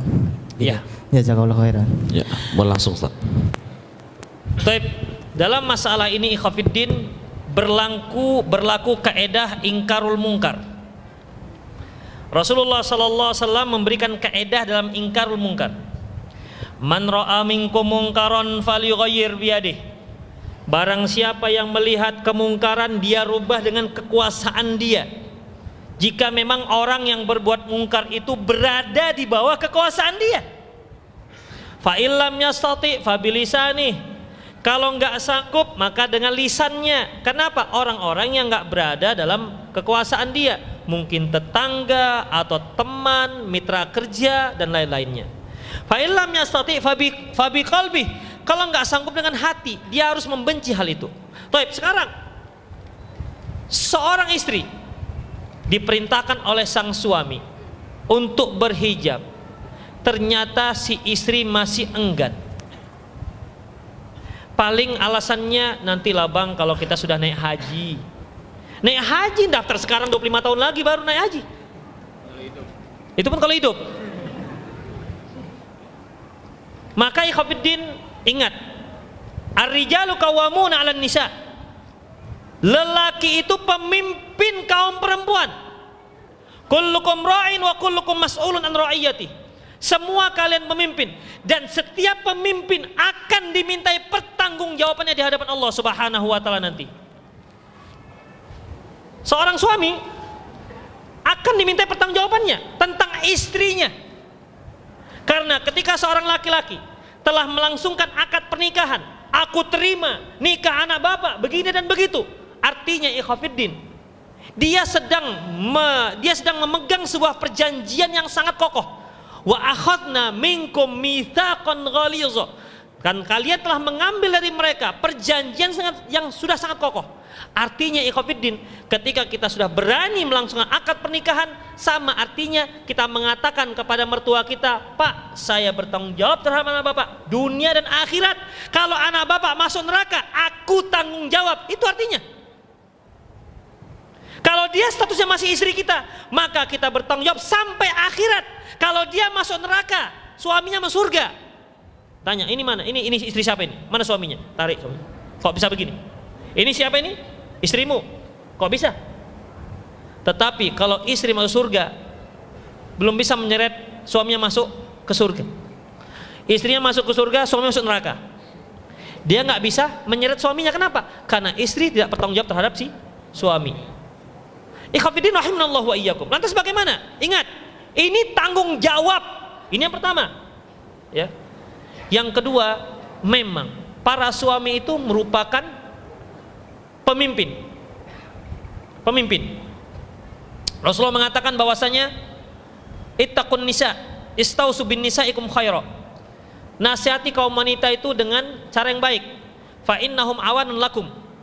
Karena mereka itu seperti tawanan. Memang kita pemimpin, tapi ada caranya. Makanya Allah menyebutkan, ya, kalau kalian khawatir dengan kedurhakaan istri kalian, fa'idhuhunna, diperingatkan, diberi nasihat dan seterusnya. Ya, nasihat itu tidak hanya harus omongan, bisa juga dengan hadiah sebagaimana yang saya katakan tadi. Kemudian fa'idhuhunna wahjuruhunna fil madaji. Kalau seandainya diingatkan, dirayu, dibujuk, dikasih hadiah juga tidak, sudah masuk pada level berikutnya, rencana B, yaitu fahjuruhunna fil madaji. Jangan tidur sama dia, pisah ranjang. Biar dia tidur di kamar, antum tidur di sofa. Ustadz, saya nggak punya sofa. Ya Ustadz, di ruang depan. Sudah pisah ranjang. Istri itu ikhwatiddin, kalau dia masih normal, ya, dia akan bertanya-tanya, bang, kenapa nggak mau tidur dengan saya? Si suami diam. Kalau suami diam, mendiami istri masih punya perasaan, saya yakin itu sudah sebagai peringatan untuk sang istri. Tapi kan nggak semua istri seperti itu. Ada yang istri, bang, kok pisah ranjang? Pisah negara juga nggak masalah. Pisah ranjang. Ini memang babal. Ada. Semoga antum nggak punya istri seperti itu ya. Sudah. Ternyata pisah ranjang juga nggak bisa, ya ikhwatiddin. Boleh dipukul. Fadribuhunna, pukul dia, tapi pukulan yang nggak membekas. Boleh, tapi bukan pukulan yang membekas. Yang menunjukkan kita tuh, kamu itu gimana sih, Dek? Begitu. Itu pukul, tapi bukan kamu gimana sih, Dek?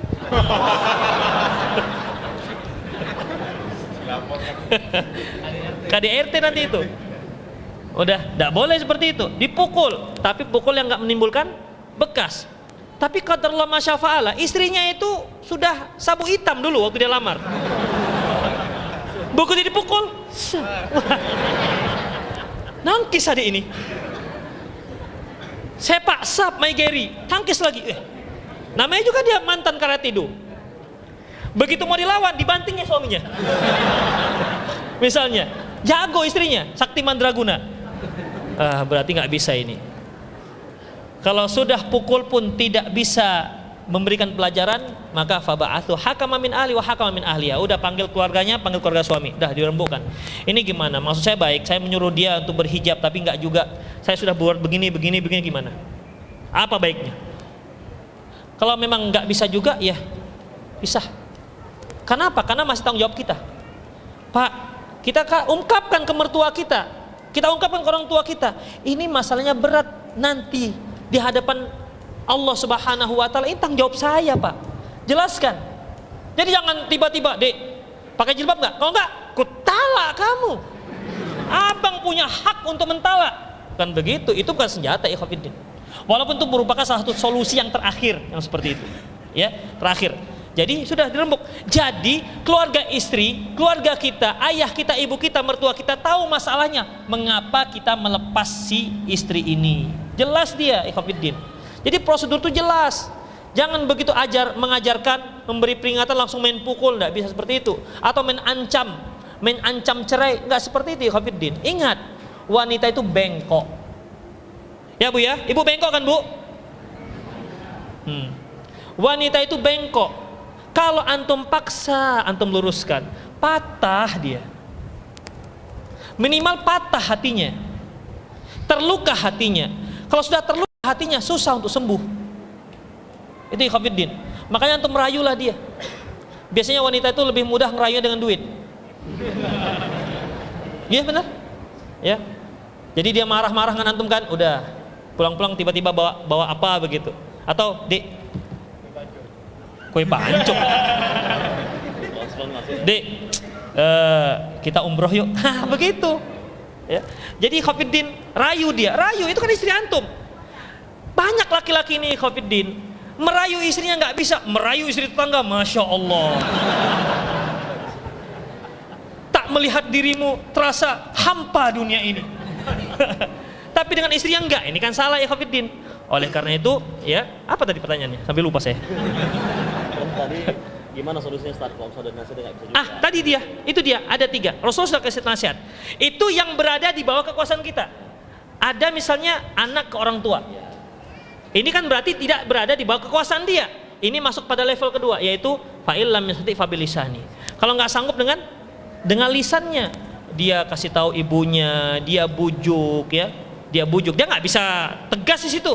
Dia nggak punya power di situ. Kenapa? Ibunya atau kakaknya atau adiknya tidak bisa. Maka dia hanya bisa dengan lisan. Nggak bisa dengan lisan, antum berikan buku sambil mendoakan dia. Demikian. Artinya laksanakan terus semaksimal mungkin yang bisa kita lakukan. Ingat ikhwatiddin, ingat kalau bisa seorang dapat hidayah melalui kita, istri mendapat hidayah melalui kita. Ikhwatiddin, Rasulullah katakan, "Li ayyahdiyallahu bika rajulan khairul laka min humur na'am." Sungguh Allah memberi hidayah kepada seseorang melalui dirimu itu lebih baik ketimbang unta merah. Seorang suami banyak memberikan petunjuk, banyak memberikan kajian-kajian, banyak memberikan kebaikan kepada istrinya, dan istri berubah. Masya Allah, setiap kebaikan yang ditunjukkan oleh suaminya terhadap si istri dan diamalkan oleh istrinya, setiap kebaikan yang dilakukan itu si suami andil dalam mendapatkan pahalanya. Ya.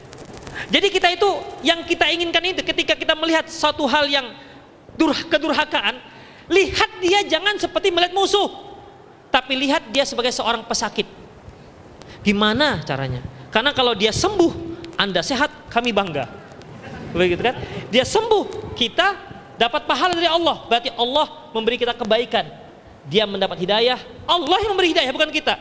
Tapi Allah pilih kita sebagai agen hidayah tersebut. Maka setiap kebaikan yang dilakukan, kita mendapatkan itu. Demikian juga orang tua.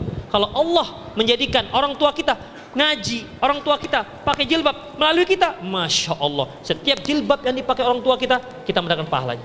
Demikian. Masya Allah, terima kasih Ustaz. Jadi saya kasih juga hadiah buku buat abang ya. Oke. Baik, pertanyaan kedua dari ibu-ibunya dipersilahkan.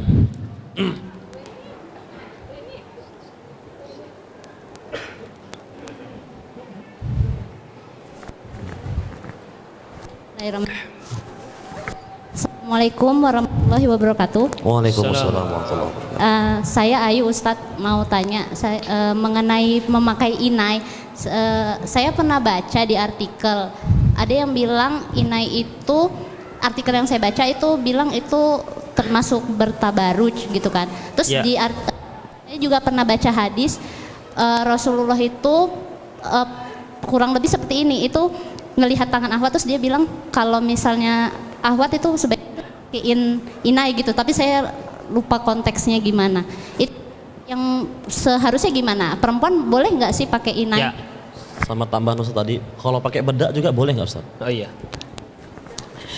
Ikhwatiddin rahimanallah, yang perhatikan mengenai pakai inai. Dalam sebuah hadis Rasulullah sallallahu alaihi wasallam pernah tidak menerima baiat seorang wanita dikarenakan dia nggak pakai inai. Itu membedakan.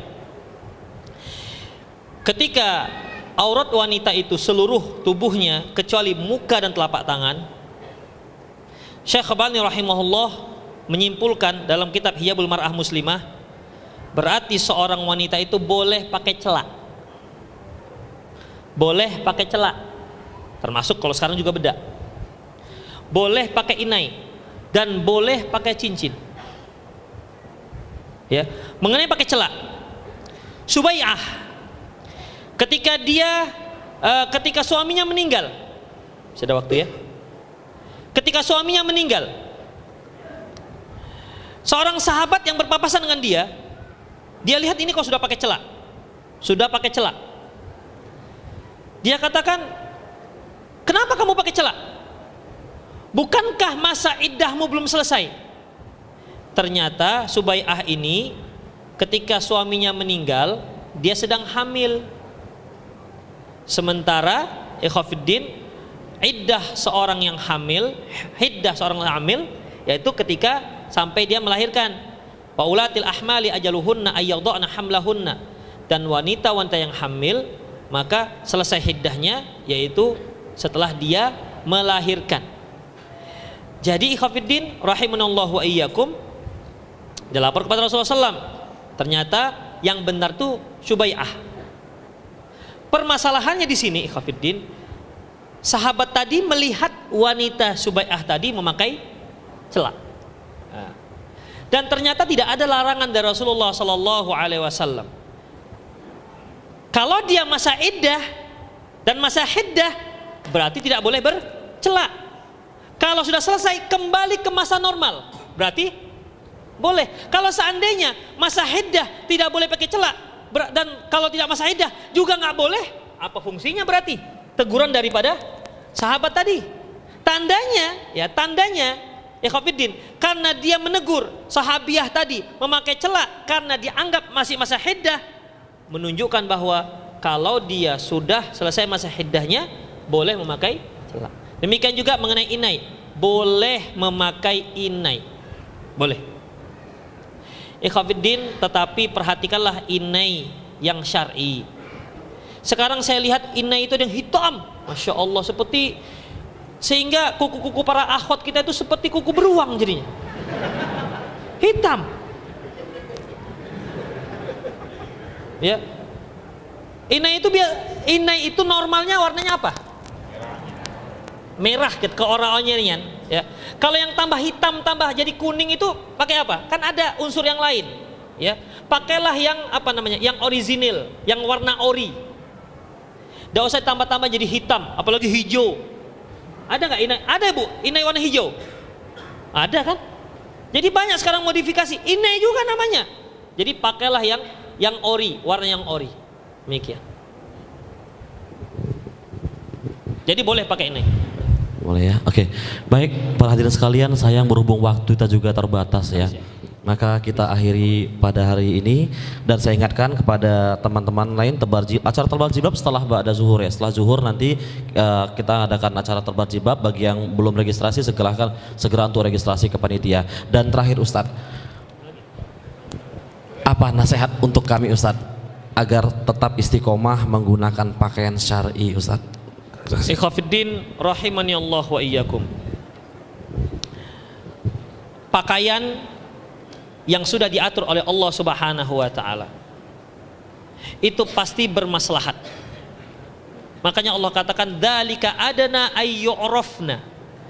Yang demikian itu untuk agar dia diketahui, dikenal, tunjukkan pada dunia, kan gitu dia.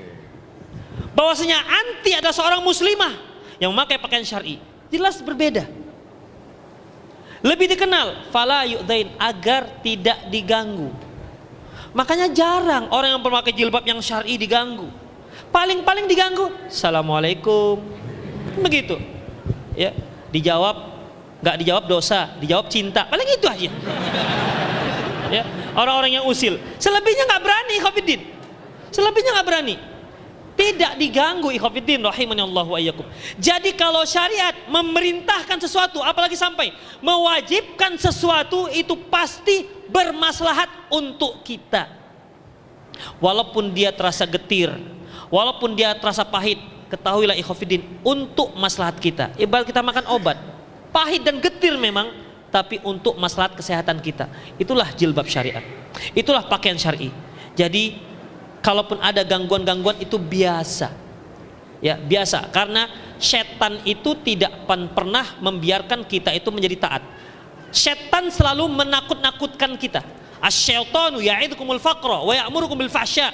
Setan itu selalu menakut-nakutkan kalian dengan kefakiran dan menyuruh kalian berbuat fahsya, keji. Makanya kalau kita memakai pakaian syar'i, ya jangan ada khawatir apapun, jangan. Karena apa? Nasib kita itu ada di tangan Allah Subhanahu wa taala. Bukan di tangan orang. Oh, nanti Ustadz takut nanti nggak terima kerja. Rezeki kita ada di tangan Allah Subhanahu wa taala. Sejak kita berada di kandungan ibu kita. Apa yang kita takuti? Kalau kita mulai tobat, sementara atasan kita menyatakan tidak boleh kamu pakai jilbab, keluar. Apalagi? Bukan dia yang menanggung, bukan dia yang menjamin rezeki kita. Allah Subhanahu wa taala yang menjamin rezeki kita. Jangan takut. Ya, jangan takut. Oleh karena itu, wa may yattaqillah yaj'al lahu makhraja. Barang siapa yang bertakwa kepada Allah, Allah akan beri jalan keluar. Allah pemilik dunia ini, bukan kita. Allah memiliki hati manusia, bukan kita. Kita yakin pada orang apa yakin pada Allah Subhanahu wa taala. Kalau kita yakin kepada Allah Subhanahu wa taala, taati Allah. Insyaallah Allah akan beri jalan keluarnya. Allahu a'lam bishawab. Ya, demikian Ustaz jazakumullah khairan katsiran kepada Ustaz telah berikan materi kepada kita. Maka berakhir untuk acara sesi kali ini. Nanti kita akan adakan pengajian lagi pukul 14.30. Oke. Saya tutup. Subhanakallahumma bihamdika asyhadu an la ilaha illa anta astaghfiruka wa atubu ilaik. Assalamualaikum warahmatullahi wabarakatuh.